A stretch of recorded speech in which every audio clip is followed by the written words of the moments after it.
Welcome to Understanding the Times Radio. That was a short clip by my guest for the hour, who I'll bring on just as soon as I set the stage for today's programming. And I'm continuing on, as you know, for the last couple of months. We've looked heavily at one-worldism, globalism, talking about the movers and shakers in the world of the coming kingdom of the Antichrist foretold in the Bible. Revelation 13 talks about a future one-world money system, religious system, governmental system, and a single ruler with several cohorts. Who are they? An Antichrist, a false prophet, and their minions marching to the beat of their dark ruler, the devil. The Bible says in 1 John 4 that greater is he that is in us than he that is in the world, or this fallen angel world ruler. Lucifer and his angels know their time is short, and I believe they are presently causing as much havoc in the world as possible, and as much difficulty in your life as possible. Now, the Holy Spirit is far stronger than Satan and any of his minions, and the Spirit's wisdom is greater than any of Satan's schemes. The Spirit's protection is more than enough to thwart any of Satan's attacks. That is the bottom line. And as we go through the discussion today and talk about some things that are heavy, please remember that the Holy Spirit is far stronger than Satan or any of his minions. And because he who is in us is greater than he who is in the world, we have confidence in God and at the same time put no confidence in the flesh. The power is not ours, but it is the Lord's. So we can't at the same time dismiss the spirit of the Antichrist, so prevalent today. So when I was sent a fairly new book by author and pastor J.B. Hickson, I was intrigued enough that I invited the pastor and author on air today to talk about the publication. It's titled The Spirit of the Antichrist, The Gathering Cloud of Deception, and we carry it in our online store. I'm just going to read one paragraph from an early chapter, and the title is The Cosmic Battle. The author says there is much going on in the world. If you look at the headlines and see all that is happening, you will recognize that there must be something major at play, something beyond this world. When you look at Scripture, your suspicions are confirmed. According to the Bible, life is about more than what you can see, hear, or touch. There is a cosmic battle going on between good and evil, and it has been that way since Satan fell from heaven. He fell like lightning because of his pride. He thought he could take over God's realm and be God himself. Instead, he was cast to the earth and has been trying to conquer that ever since. So what is this gathering cloud of deception? Talk about it now with Pastor J.B. Hickson. He's an author, commentator, conference speaker. He leads Plum Creek Chapel in Sedalia, Colorado. He's founder of Not by Works Ministry, and you can learn more at notbyworks.org. Pastor Hickson, welcome to Understanding the Times for the first time. Thank you, Jen. So great to be with you. I have read, I would say 95% of your book. It's outstanding. The Gathering Cloud of Deception, that's actually your subtitle. As I'm reading through the book, you and I are accused sometimes of propagating conspiracy theories, and yet in an opening chapter of your book, it's titled The Luciferian Conspiracy. Why don't you explain exactly what does it look like? How do my listeners identify it? So the simplest way to say it is the Luciferian conspiracy is a conspiracy involving Satan, demons, and human agents working together to defeat God and ultimately take over the world. In the section that you read, I talk about how Satan was kicked out of heaven because he couldn't have the throne. And since he couldn't have heaven, he's got his sights set on the earth. And he's been trying ever since then for 6,000 years now to take over this earth and make it his own. In order to do that, he's got some co-conspirators. These include his demons, which are 1/3 of the angels that fell with him, and of course, human beings that are Luciferians. That's their term for themselves. They believe that Lucifer is the hero. Back in the Genesis account, they believe that God is the antagonist and Lucifer is the protagonist. So they worship him, they take their marching orders from him, and they dedicate their books to him. So that's the conspiracy in a nutshell. It's Satan, demons, and human beings trying to work together to overthrow God and claim this world as their own. As you kind of highlight, Ephesians 6 says we wrestle not against flesh and blood, so the battle really isn't between Democrats and Republicans or socialists and communists. It's between the principalities and powers in the heaven. Absolutely. The verse that you quoted at the outset of the show from 1 John 4:4, greater is he who is in us than he who is in the world. The verse right before that very plainly states that even though one Antichrist, capital A, is coming, who will take the helm of the one world system for 7 years prior to the return of Christ, who will then establish the kingdom in perfect peace and righteousness, even though that one Antichrist is coming, even now, the spirit of the Antichrist is already at work among us. So it definitely is a spiritual battle. It's a cosmic struggle, as we talk about, and it's getting worse and worse. The subtitle of the book, The Gathering Cloud of Deception. Yes, and I'm going there. Tell me what that means. 2 Timothy 3:13, which is the last letter Paul wrote before he was martyred, written about 67 AD, and he says this: evil men and impostors will grow worse and worse, deceiving and being deceived. In other words, in 67 AD, early on in the church age, just 3 decades in, things were already getting worse and worse. So just imagine how bad they are 2,000 years later. People forget that depravity is a degenerative disease. It does not get better with time. It does not self-correct. Things are getting worse and worse. Of course, it doesn't mean that from a Christian perspective that, of course, we see pockets of revival. The Spirit of God is alive and well. He's calling people to faith. We're seeing God doing some amazing things. But in the grand scheme of things, we will not see a return to the pre-fall Edenic state until after Christ himself comes back with a rod of iron and rules in perfect peace and justice and righteousness. You recommend studying the spirit of the Antichrist so we can recognize how Satan's plan is unfolding. Now, let me just say this. Most people today are so discouraged about the headlines, news stories, the sad drama they have to watch every day, not to mention the drama in their own lives, be it wrecked marriages or children out of order, etc. But you suggest that watching all the activity in the world that is satanically induced, not all of it, but an awful lot of it, is necessary.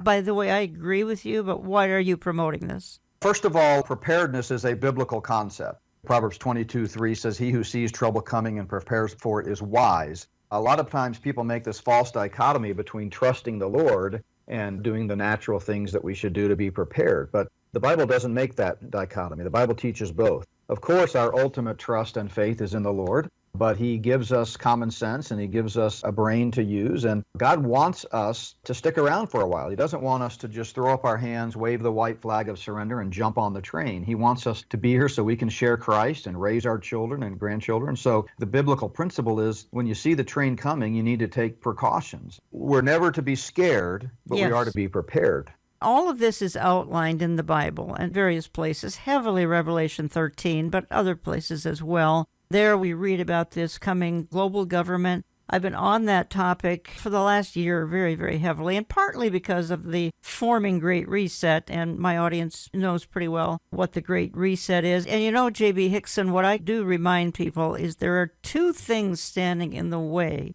of the one world agenda. The 2 things are America and Christianity. And has there ever been a greater attack on America and Christianity than in, say, the last 10 years for sure, certainly the last 100 years? In their own writings, they make it clear that they want to destroy America. One of the credos of the Luciferians is order out of chaos. They want to destroy so that they can rebuild, or as Klaus Schwab says, build back better. That's been their plan for a long time. Of course, the Luciferians, and of course Satan himself, they're not omniscient, they're not omnipotent, they're not omnipresent, so they can't just wave a magic wand and make it happen. Obviously, there's internal struggles and internal fighting, and sometimes they fail at some of their attempts. We can go back to the League of Nations in the early 20th century, or of course the United Nations after World War II. There have been setbacks, but we know what their agenda is because it's written in plain sight. And they are targeting the mid-2020s as an end game. Now, it doesn't mean they'll succeed because, of course, God's sovereign and God's timetable is the only one that ultimately matters, and he may decide he wants to wait another 100 years. I don't think so. As I see the setting of the stage, it just seems like it can't be much longer, but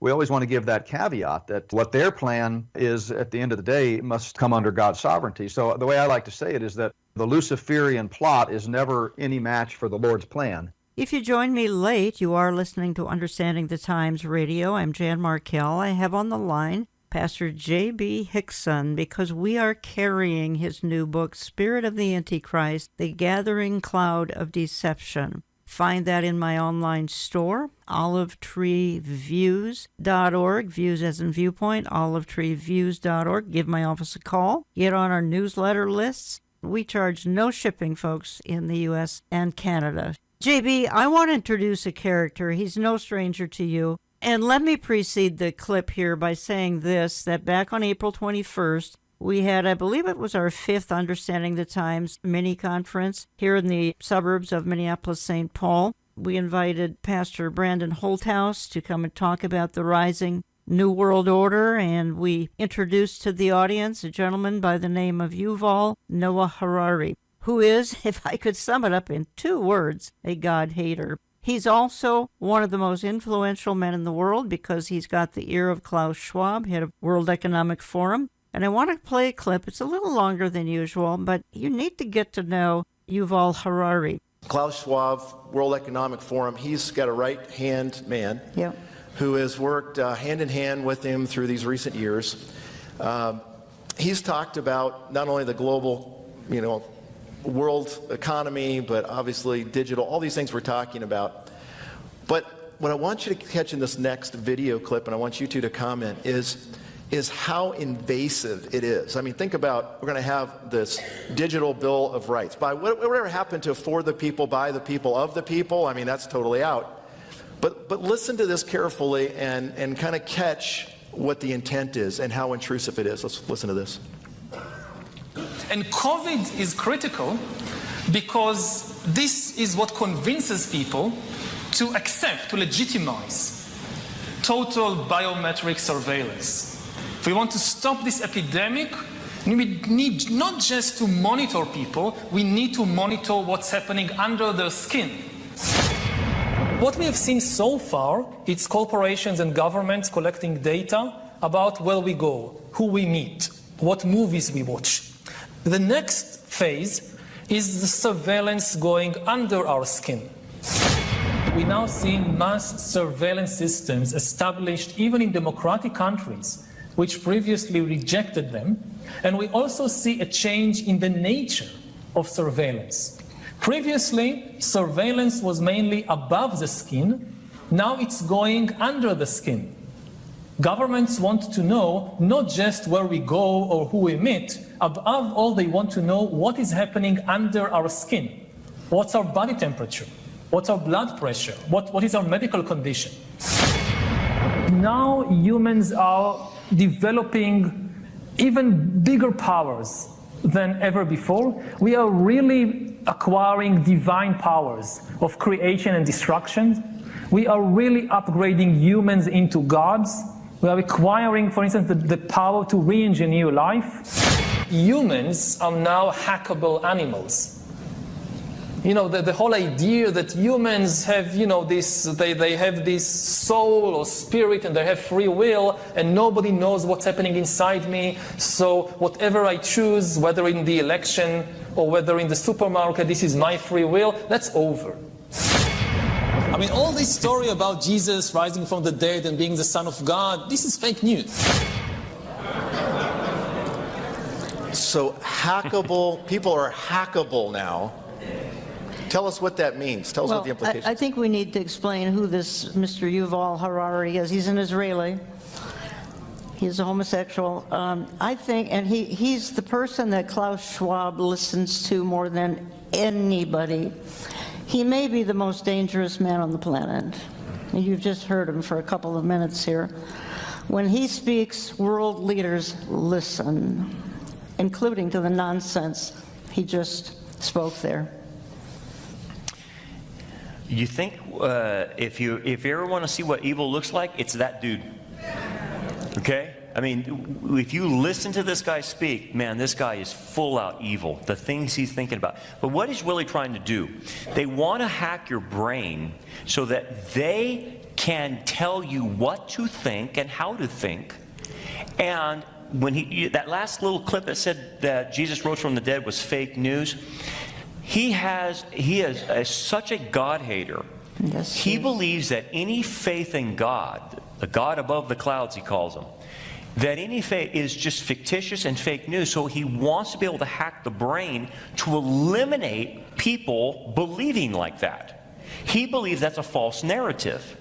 And so they have their narrative, and so with this digital currency, with this ability to hack people and put things under your skin and perhaps in your brain, they want to be able to control the thoughts of people. This is why it's so dangerous. And Elon Musk has talked about it, and a few other people about putting chips in your brain and things like that. That's where they're going, guys.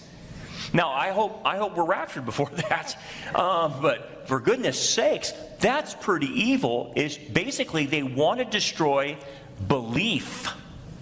That's right. Belief in the one true God. Now, that's when you know. I would say that guy's probably satanically, demonically possessed, man, to say things like that. That is Antichrist language, where you blaspheme the God of heaven. Keep your eye on this man wherever you can hear him. Listen to him. Yeah. And bad dude. Ponder what he's saying. It's very dark. It's very dark. Recently in an interview he was talking about hacking us. And he said, we're going to have these implants so that you don't believe fake news. And he went on, he says, all of us have this propensity, to different things, to think about politics this way or ethics this way. But we're going to make sure that when we do this, we'll be able to keep people from these things, anything that's fake news. So that resurrection statement, that's why we included that in the video clip. Because he specifically says the resurrection of Jesus. We're going to keep people from believing the resurrection or anything about biblical morality.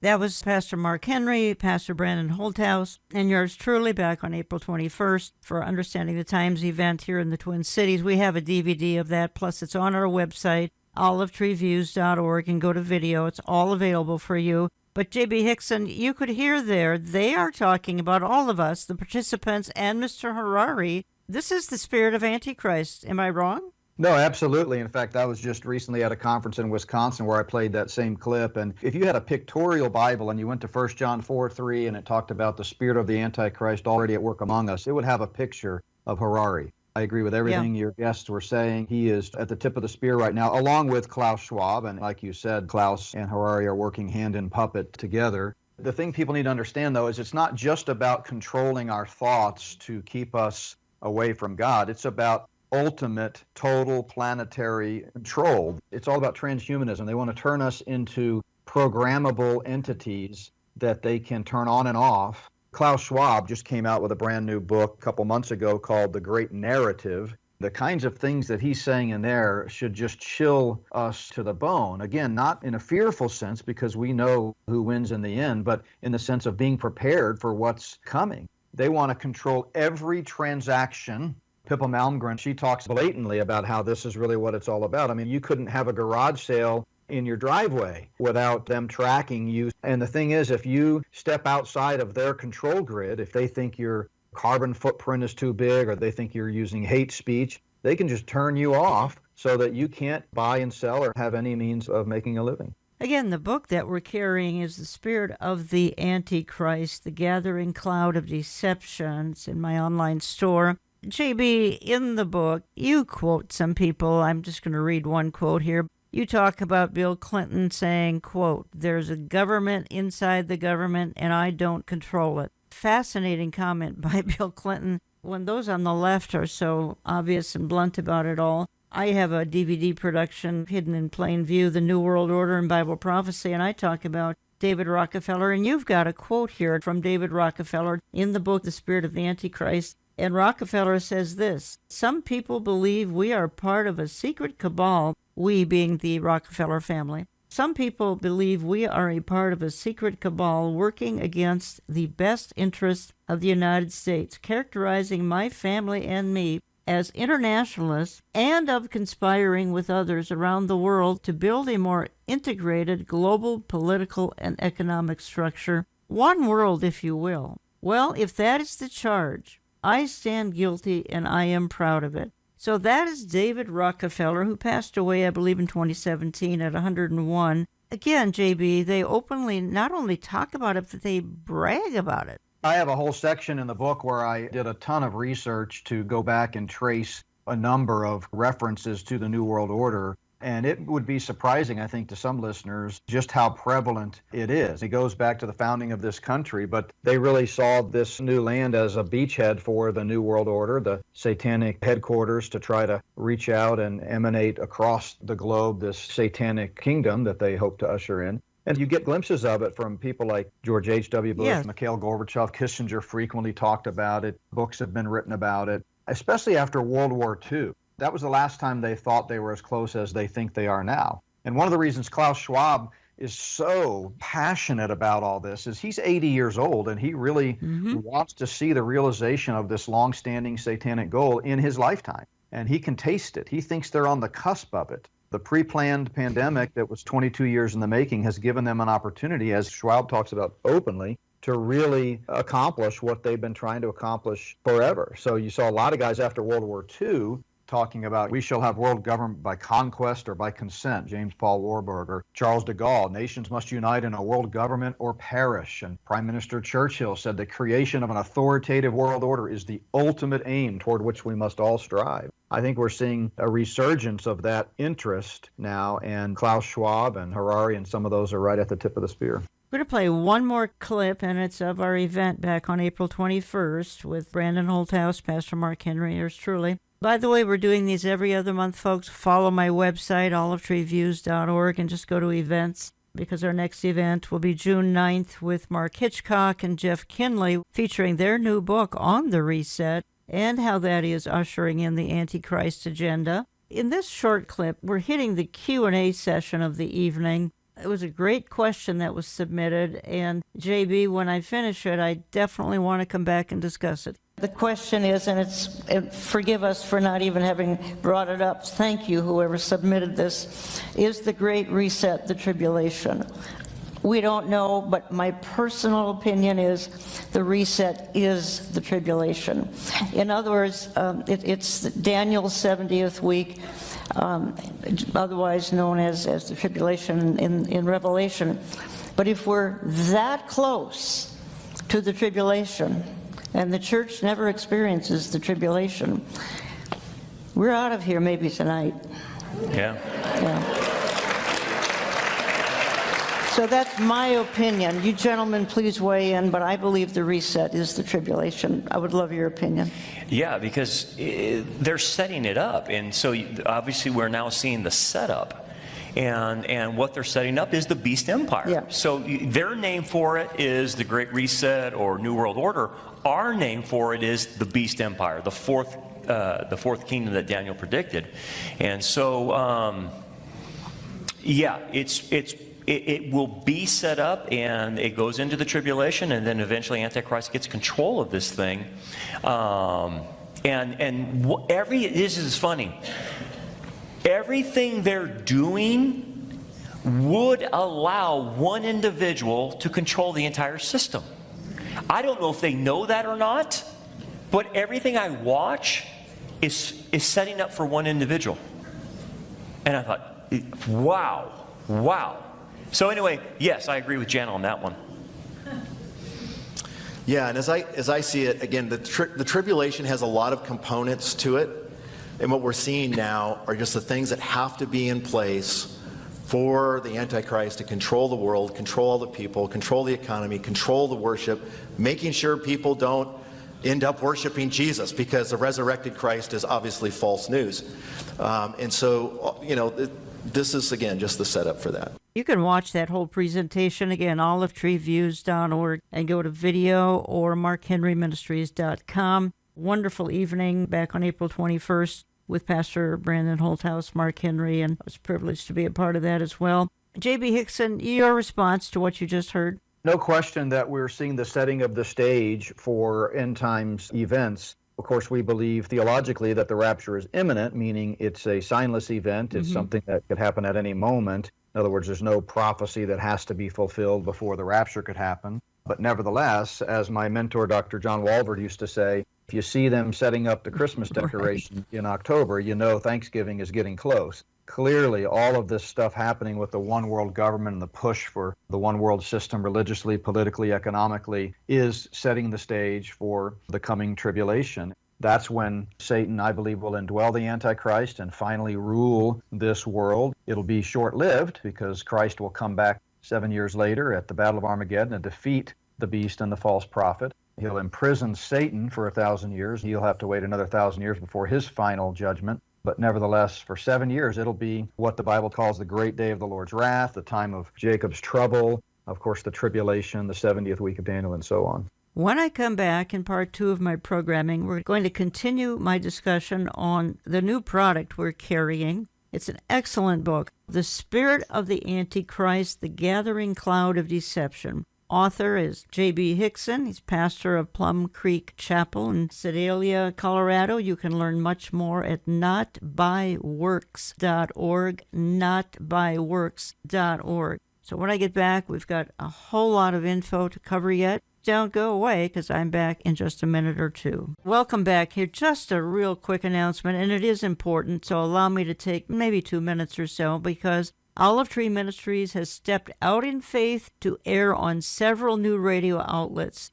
So here are some of the new outlets we are on as of this weekend. 98.3 FM, Oxnard, California. 710 AM and 105.7 FM, Sacramento, California.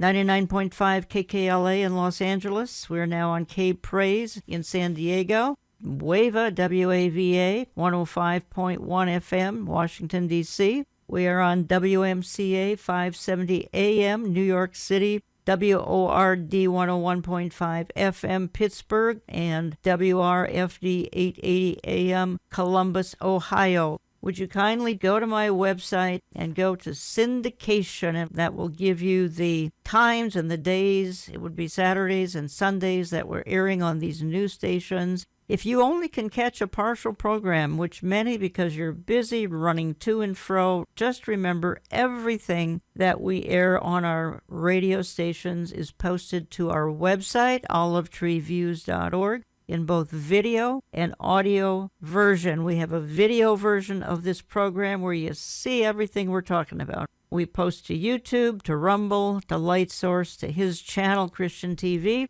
as well as 900 radio stations, and then the new stations that I just introduced. Let me move on quickly. I don't want to take any more time away from my guest, Pastor J.B. Hickson. Spirit of the Antichrist, The Gathering Cloud of Deception. Find it in my online store. JB, let's spend a moment or two talking about how environmentalism is now being used. My question is, how did climate become political? In other words, Green New Deal, and then Trump pulled out of that Paris Climate Accord some years ago. People continually saying, environmentalists at least, that people are the planet's biggest problem. You address this in your book. Talk to me about it. We have a huge section in there that talks all about the relationship between so-called climate change and geoengineering.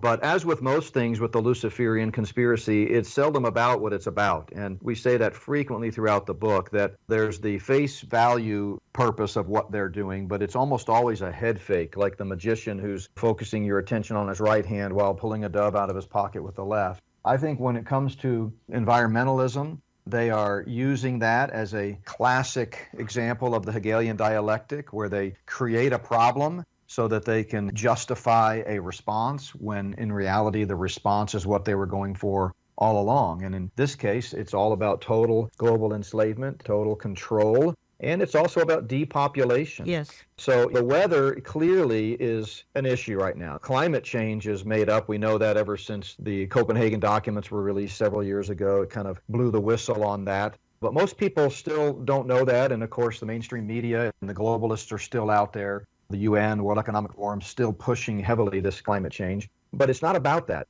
Nevertheless, the weather really is changing. We see all kinds of major weather whiplash and records being broken. I know you're up in Minnesota. I spent a lot of time in Minnesota doing conferences up in Duluth and Twin Cities. So I'm pretty familiar with Minnesota cold winters. In fact, I read recently that Minnesota is going to change their state motto on their license plates. It's going to be, Minnesota, come for the culture. Stay because your car won't start. I'll attest to that, all right. Amen, yeah. But the fact is, it's all manipulated, and we get into this in chapter 8, where we talk about geoengineering and the Hegelian dialectic. What they're really trying to do is shut down farming, shut down any means that mankind traditionally has in an age of freedom to provide for himself, to make a living. There's a lot more than meets the eye there. Definitely not about climate change. All of this you can find in the book that we carry, Spirit of the Antichrist, The Gathering Cloud of Deception. J.B. Hickson is the author and my guest. The book is at olivetreeviews.org, olivetreeviews.org, and go to my store.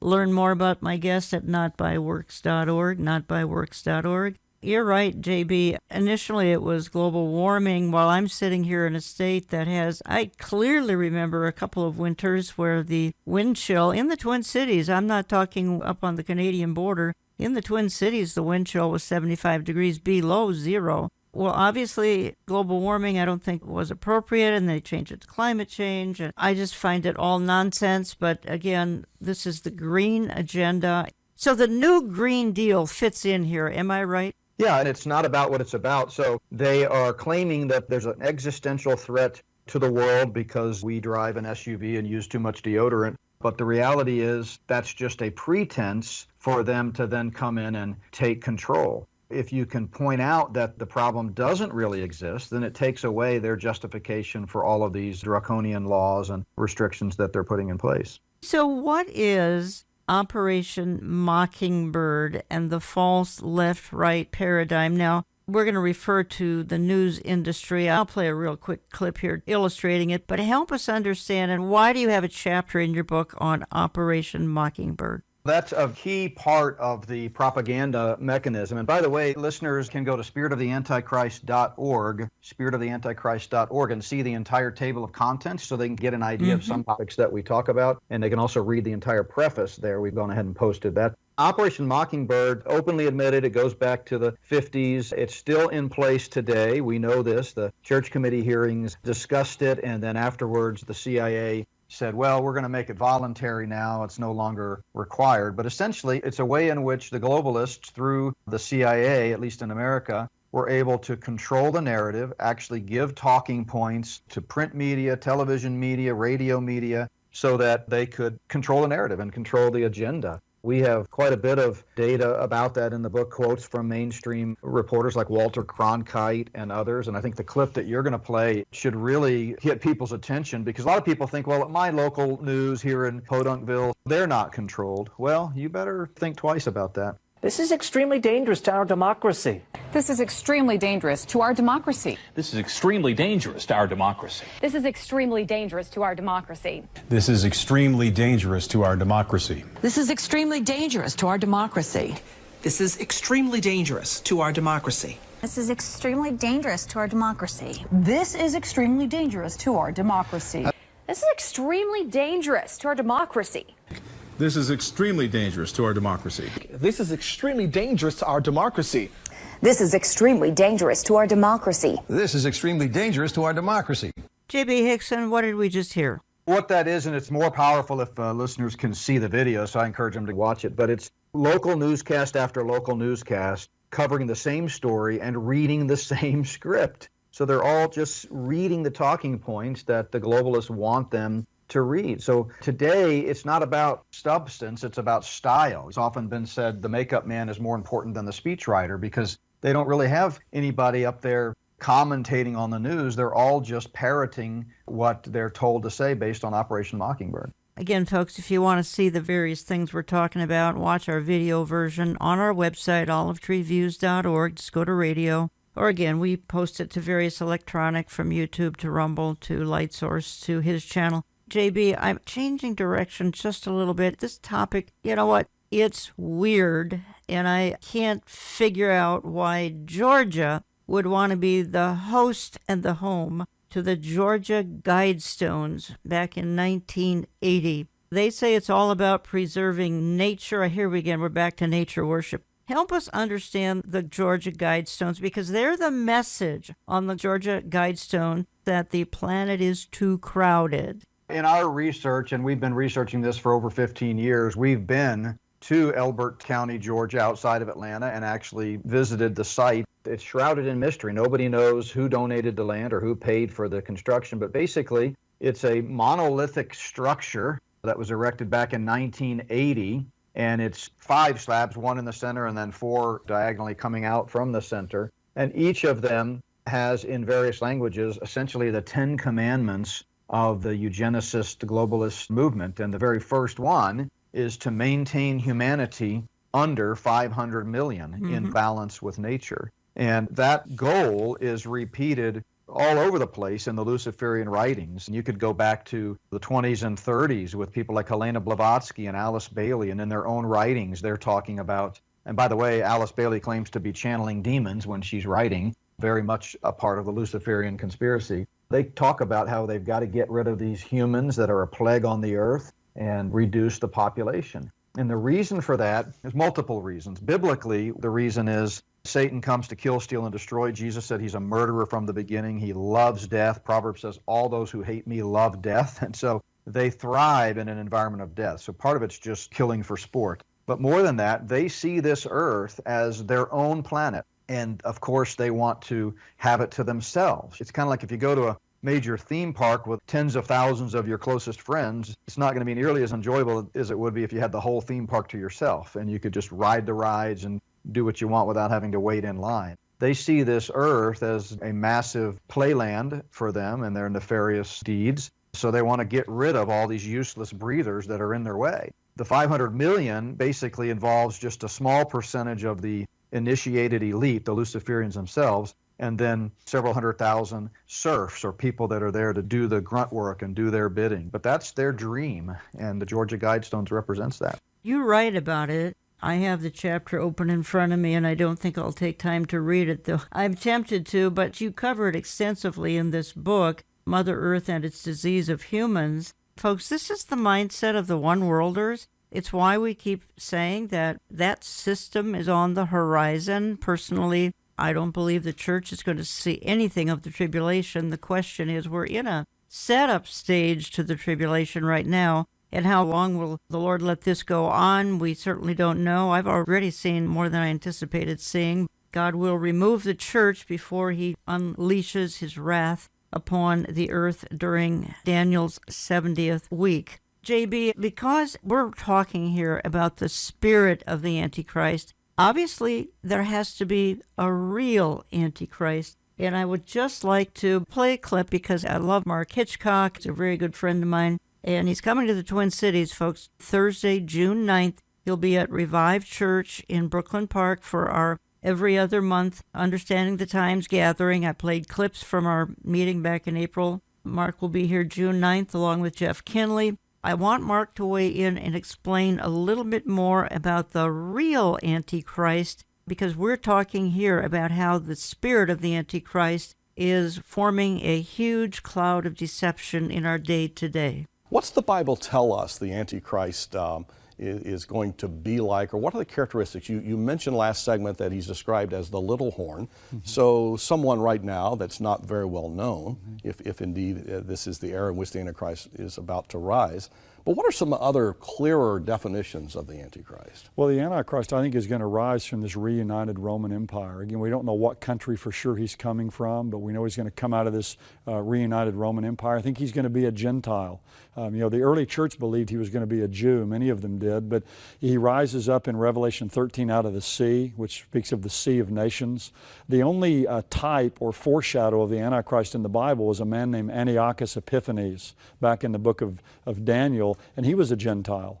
And also the Antichrist is going to lead the final form of Gentile world power, and he's going to be a great persecutor of the Jewish people, which seems odd to me if he's a Jew for him to be persecuting the Jews. Great point. So I think he's going to be a Gentile. He's going to be someone, though, who's going to come on the scene as a great peacemaker. And you think about, what does the world want today more than anything else? Someone who can bring peace to the world, peace and prosperity. And that's going to be his platform and his promise. And he's going to do that for some period of time, but at some point in time, the iron fist inside the velvet glove is going to be unveiled. And he will be the most iron-fisted, egomaniacal leader the world has ever seen. And Mark, you can see the way the world is today with instantaneous communication, how very quickly news can spread and power can be established and influence can be made just because of media platforms. That's right. The globalism we see today is setting the stage for him to come on the scene, and the technology that's available today, because the technology available today allows someone to keep track of where people are and to know what people are doing. So all these things we see coming together really fit what the Bible says about a coming world ruler who's going to come on the scene. You're listening to Understanding the Times Radio. I'm Jan Markell. I have on the line Pastor J.B. Hickson, Plum Creek Chapel, Sedalia, Colorado, author of Spirit of the Antichrist, The Gathering Cloud of Deception. Pastor J.B., I opened the program with a clip of you saying that there's probably been an Antichrist candidate in every generation forever. By the way, I love Mark Hitchcock and Jeff, and I think Mark really said it perfectly well there, describing the biblical data on who this future man of sin is. 1 John 2:18 says, "Little children, it is the last hour, and as you have heard, the Antichrist, capital A, is coming. Even now many Antichrists have come." I believe that Satan, ever since he received the mortal wound at Calvary, has been at the ready, hoping to move into this final phase, the end game, if you will, of his Luciferian plot that goes all the way back to the garden. He does not have the mind of God, obviously. He's not omniscient, so he has to be ready at any moment, even though he doesn't believe the Bible. Right. He knows the Bible, so he knows that God's playbook is to rescue the church from this present evil age prior to the outpouring of God's wrath, as you just said.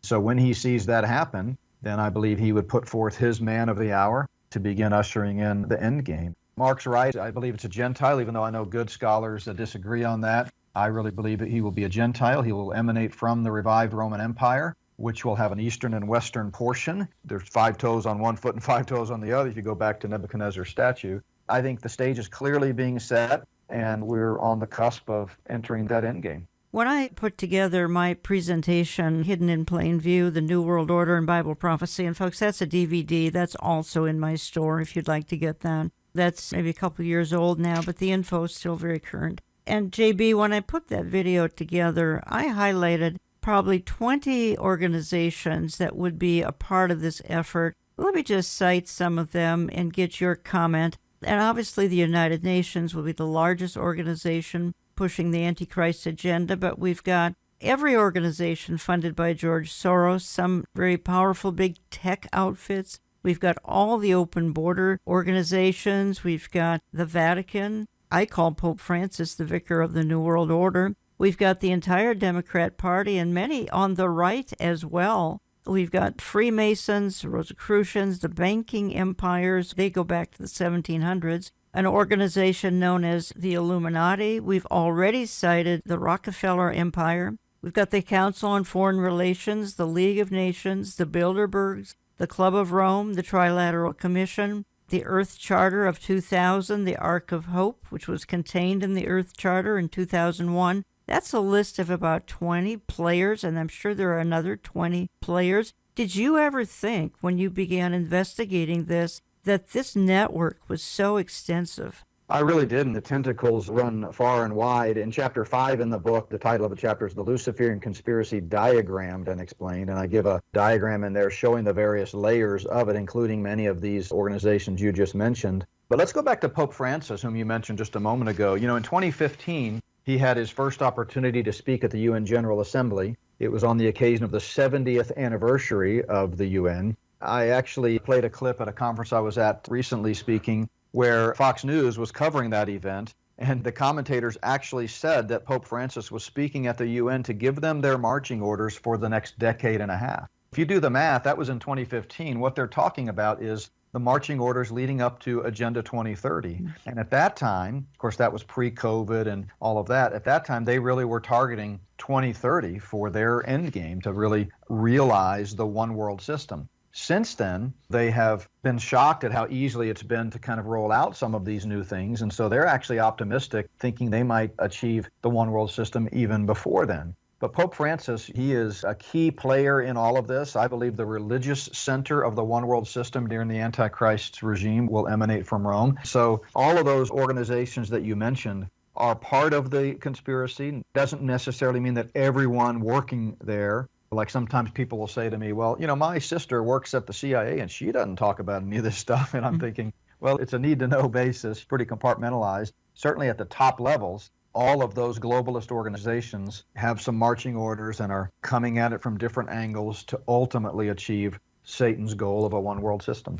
I think that most people just don't think of, for example, here, Freemasonry, and you and I know that's a pretty evil outfit, but I don't think folks sit around and think, well, the Freemasons are trying to form global government. But at their very core, they are. Council on Foreign Relations, same thing. I just think folks think, well, they're kind of a nutty outfit, and in some cases, maybe they try to do some good things for humanity if we get into the humanitarian angle of a few organizations, but they don't realize that there is a terribly dark agenda that's a part of their agenda. No doubt, Satan masquerades as an angel of light. Skull and Bones is another one. They take these secret oaths. It's a way of controlling people because they compromise them through these secret societies. Bohemian Grove is another one. We've actually visited the original founding place of Bohemian Grove in Muir Woods outside San Francisco. You can't get to the current location of Bohemian Grove now because it's privately owned and it's all secret, heavily guarded. But all of these organizations have as one goal secrecy.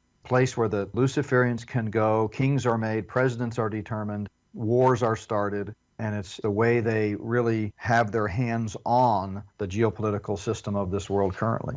As we speak, and we've been referring to a lot of these various individuals and outlets, again, Bilderbergers, Club of Rome, Trilateral Commission, could go on, the highlighting of Pope Francis. These are earthly leaders trying to destroy God and to take over the system being, well, the earth right now. And I always go back, J.B. Hickson, to Psalm 2. Why do the nations rage? The kings of the earth take counsel against his anointed. Let us break their bonds and cast away their cords. And then the wonderful verse, he that sits in the heavens laughs. God's laughing at these fools and their silly earthly agenda. Psalm 2 is really the proof text for the Luciferian conspiracy. We know it exists from the Genesis account. We know it exists from their own writings. We can see the fingerprints of Satan all over human history. We know there's this cosmic battle, as you began the program by talking about. But Psalm 2 really outlines it in no uncertain terms. It talks about the Luciferian plot, the Lord's plan, and then, of course, the long-awaited Prince, Jesus Christ himself, coming to make all things right. But yeah, the world leaders are conspiring together to break the bonds and cast away the cords. Satan hates being controlled. He has control issues. And he hates that God is sovereign and that he couldn't overthrow God in heaven and then came to the earth, and he's been fighting hard ever since to overthrow God's sovereignty on earth. And of course, we know he loses, but he doesn't know that. So he absolutely hates it, and he's trying to break these bonds of the Godhead that are controlling him, and he's conspiring to do that with demons and human agents. We ignore that reality at our own peril. I think never before in the history of humanity, and here we are, and I'm referring to the 21st century here, does Ephesians 6 apply like it does today? We do not wrestle against flesh and blood, but against rulers of darkness of this age, against principalities and powers, most all of them demonic. And then we're kind of in a world and a church that's denying the demonic. Even the church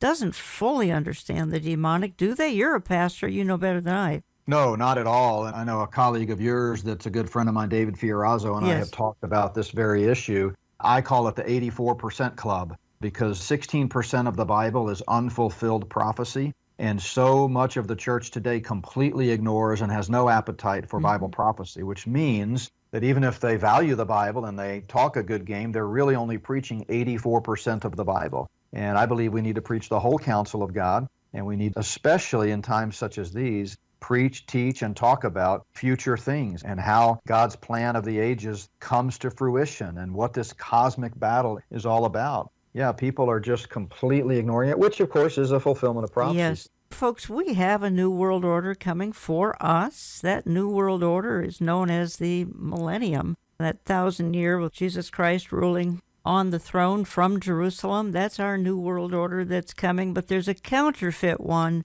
that's trying to be implemented as we speak. JD, I'm down literally to a minute or two. If you'd like to sum up, go ahead, take a minute or two and do so. And by the way, thank you for number one for your book, Spirit of the Antichrist, The Gathering Cloud of Deception, in my store, olivetreeviews.org, olivetreeviews.org. Call my office. You can learn more about Pastor Hickson at notbyworks.org. JB, you wrap it up here. First of all, thanks so much for carrying the book. I really believe it's the most important book I've ever written. It's our 10th book over the years, 32 years of ministry, but the message needs to get out. Again, you can visit Olive Tree Ministries to get it, or you can check out spiritoftheantichrist.org just to get a taste of the table of contents and the preface there, spiritoftheantichrist.org. But thanks for having me on. The bottom line is, even though a lot of this stuff is discouraging and depressing and negative, we know who wins in the end. And at the end of the book, really the most important chapter in the whole book is not even a chapter. It's an epilogue in which I explain to folks that the only hope for mankind is to place their faith in Jesus Christ, the Son of God, who died and rose again for their sins. And if you're listening to this program today and you don't know for certain that you'll spend eternity in heaven,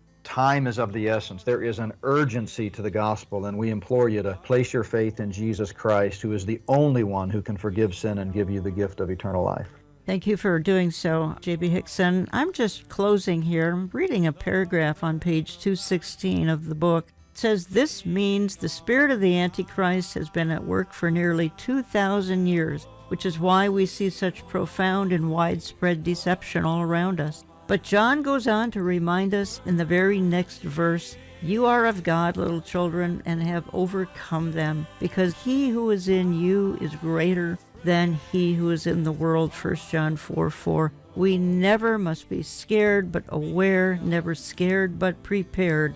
And then he concludes, "Fear is not of the Lord." John adds, "They are of the world, therefore they speak as of the world, and the world hears them. We are not of this world." To me, that's the greatest message I can think of, that we're not of this world and we're going to leave this world. We don't know when. I predict very soon.